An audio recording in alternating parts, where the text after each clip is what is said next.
Hello, and welcome back to Cavalcade Vlogs. Should we get started?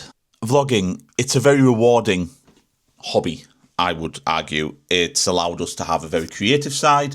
Well, I say that as if we didn't before. It's also been a chance for us to put ourselves outside of our comfort zone, especially in theme parks. We would consider ourselves to be extremely comfortable in the theme park scenario, extremely, well attuned to what a theme park day involves and how to plan one. However, when it comes to putting all of that into a vlogging day, things change massively. You're thinking about elements of the day which will look great on camera, elements of the day which don't need to be on camera, elements of the day which you think would look great on camera, but anyway, when you look at the footage and the way you filmed it, you're thinking, what have I done there? So what I want to do with this little short video is just take you through what I think are 5 key tips for vlogging for the first time in a theme park or in a city or in a historical site, whatever it may be, as long as you've got permission, and a couple of mistakes that we found we've made since 2024 that have maybe hampered some videos and been something that we've learned from, that we're taking forward for the channel. So let's get cracking. Do not worry at all about what you look like filming, what people are thinking about you filming, because firstly, when it comes to theme parks especially, where do a lot of people get their information outside of, say, Disney or Universal releasing a statement on X or Instagram or on the website? They get it from vloggers.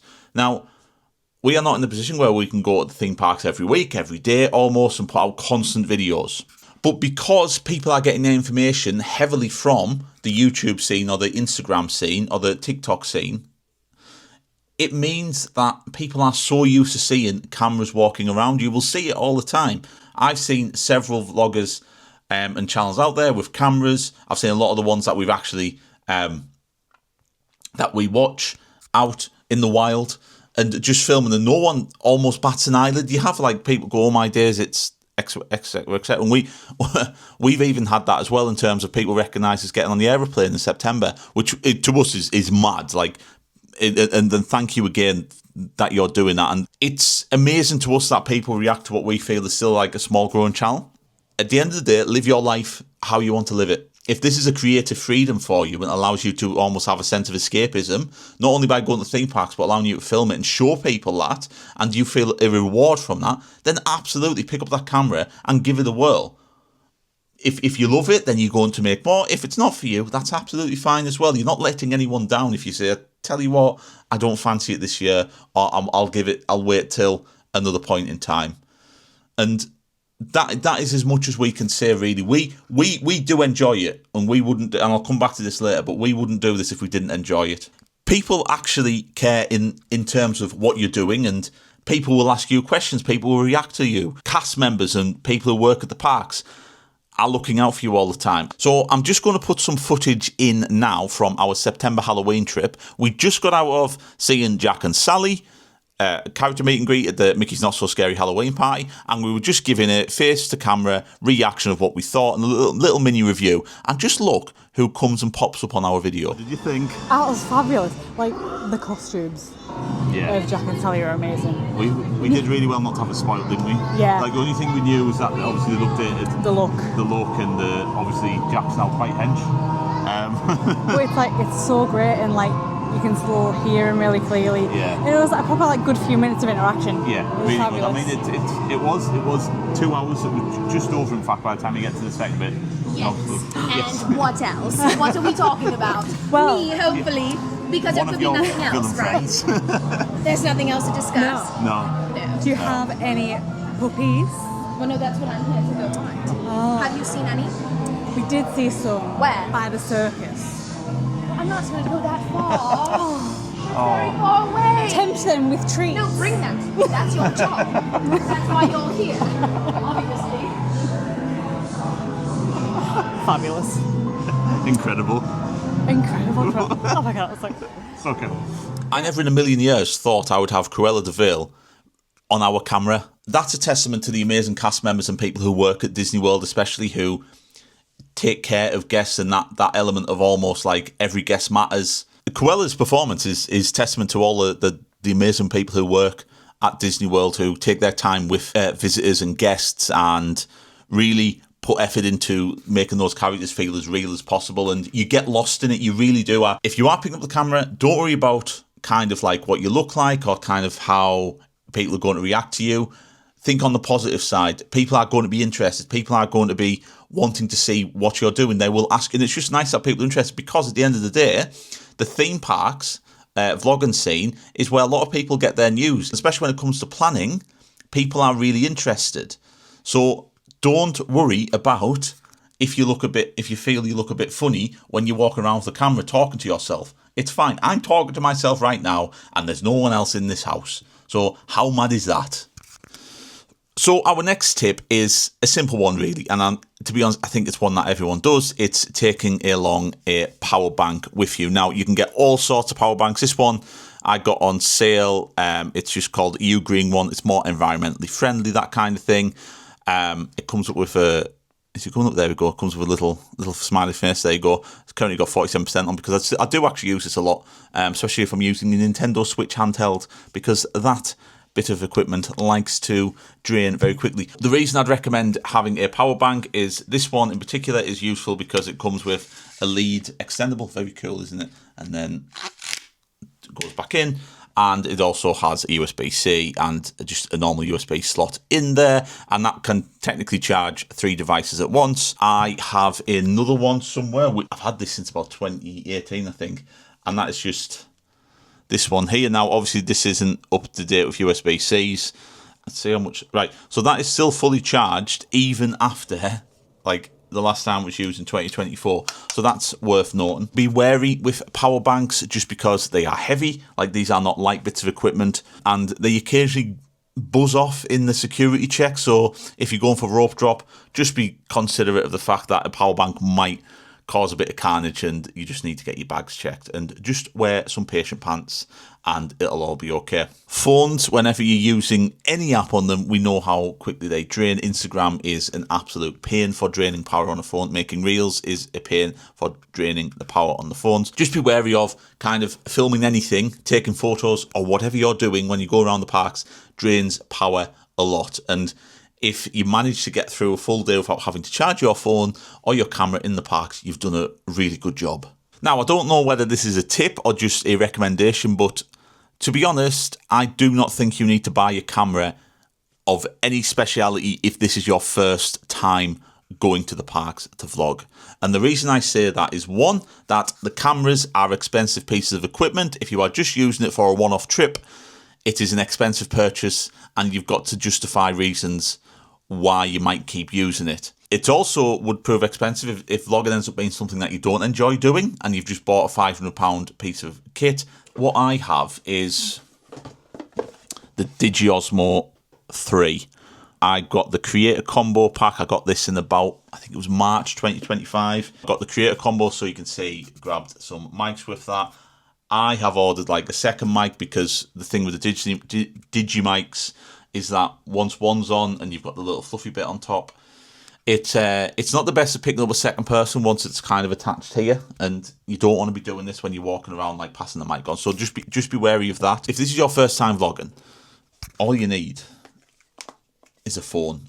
And the only thing I'd recommend if you are filming on a phone is a pop socket on the back, which means you can hold the phone and you're up like this, and you can keep it as steady as possible. Filming on the phone is absolutely fine. If you go back to our 2024 series in both Florida and Japan, that was entirely filmed on an iPhone 13. Now, yes, some of the footage at times looks a little bit blurry. Yes, the sun glare can be annoying, but I still use some of that footage today, especially in the top 5 and top 10 videos we are making, especially on Instagram for Reels. A lot of that is condensed footage and just taken because it's in my iCloud storage. Now, if you have got an iPhone or a Samsung, make sure you've probably got some cloud storage, because again, film and footage takes up a lot of space. And then on that front, be wary of park Wi-Fi.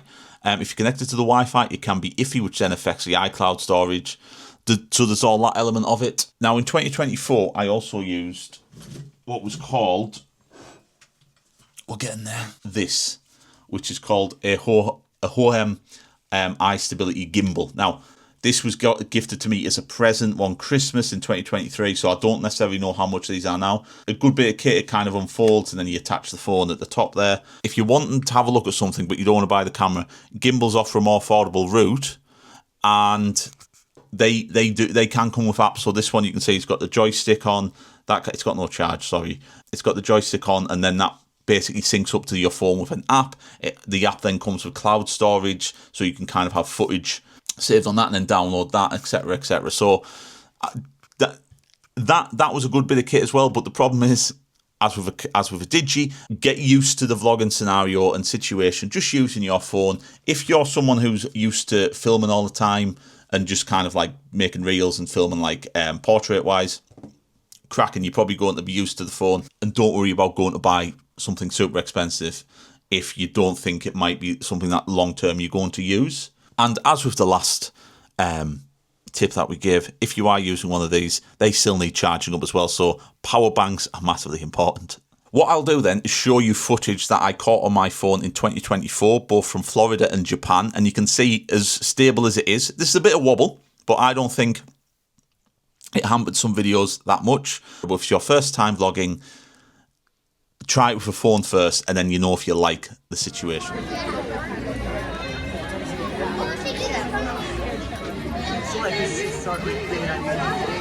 That's a cool Street Fighter t-shirt.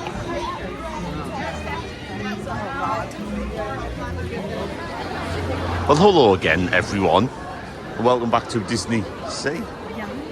Say hello to Chloe's. What ears are there? It's Cookie Ann. Cookie Ann ears. One of Duffy's friends. One of Duffy's many friends.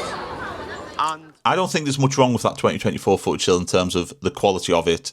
There might be things wrong with it in the way I filmed it, and that's something I'm going to come to in a minute. But really, in terms of the phone, does a cracking job, and phones are only getting better with cameras as well, especially with zoom. When I originally filmed in 2024, my iPhone 13 wasn't the best at kind of zooming in and stuff, and I had to then, like, I couldn't film at night, basically. But now phones are better at that. Don't worry about buying a fancy camera or anything like that.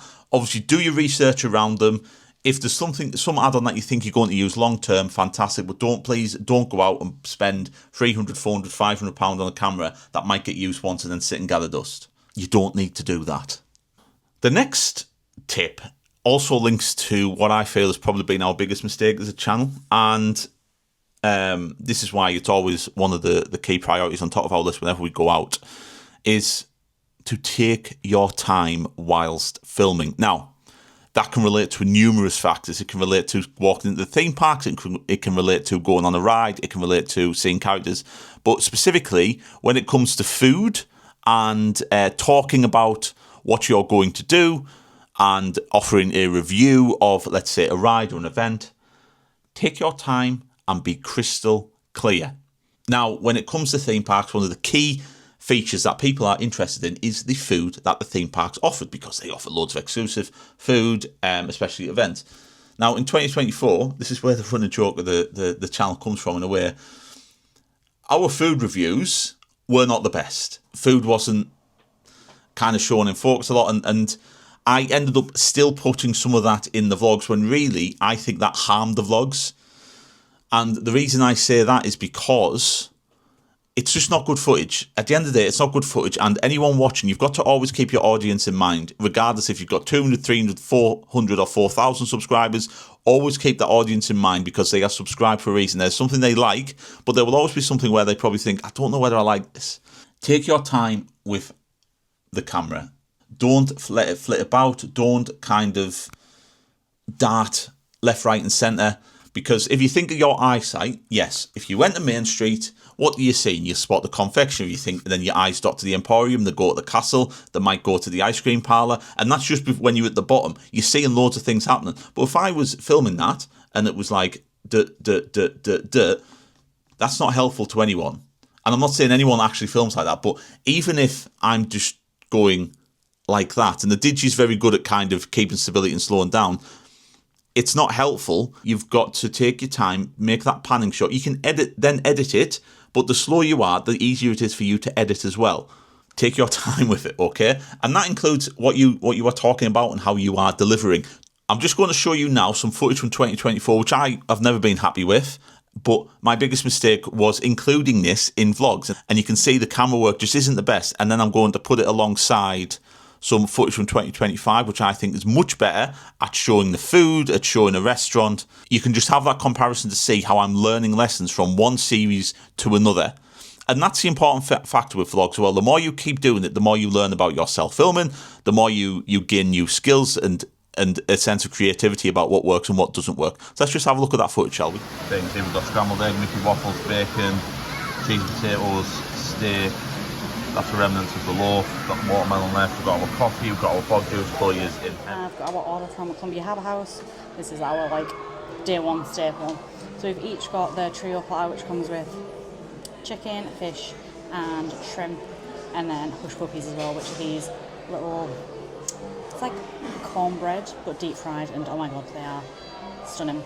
And then so that was 2 quick service meals, and then for our snack we've got the Boston cream pie to try, which that ganache on top looks delicious.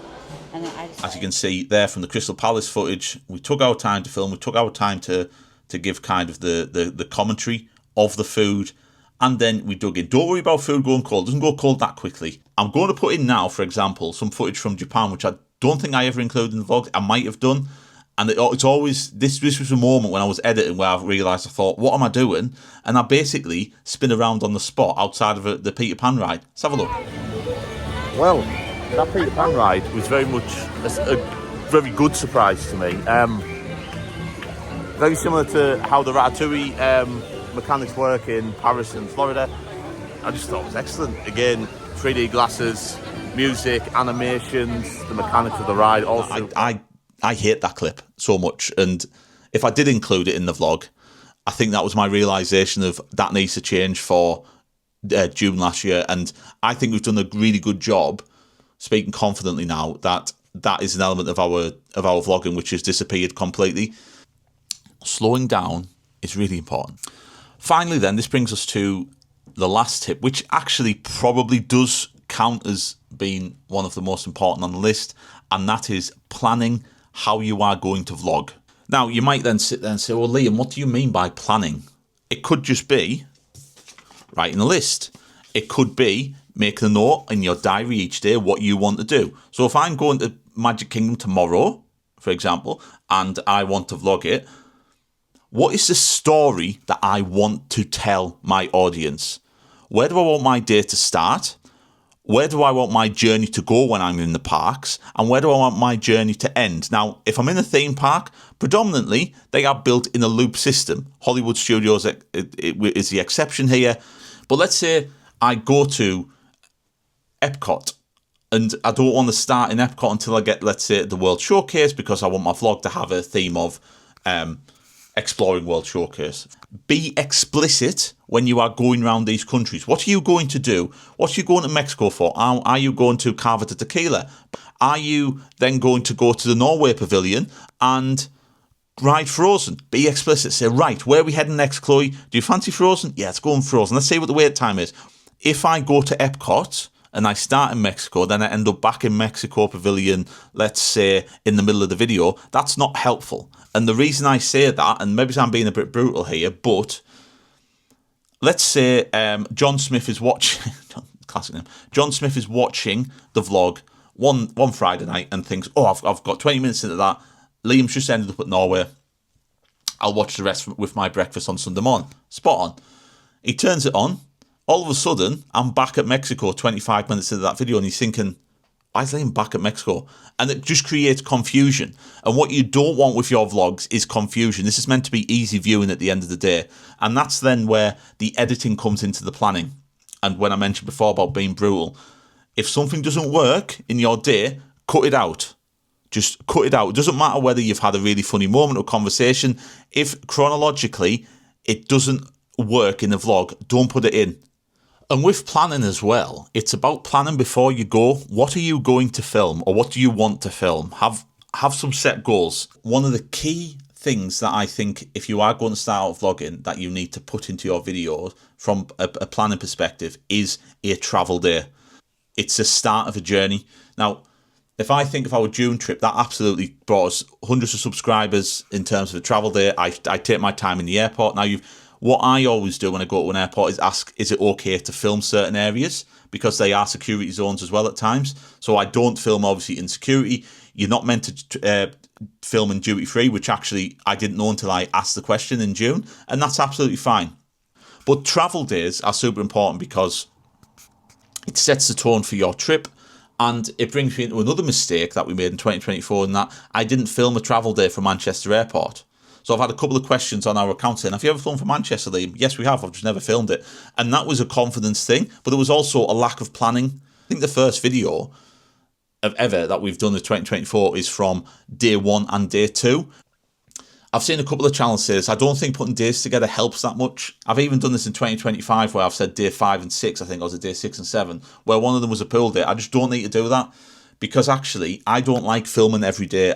It's a holiday to me as well. There's some days where if I'm having the pool day for most and go to Disney Springs, personally, I don't think there's much happening in that is worth making a massive video out of.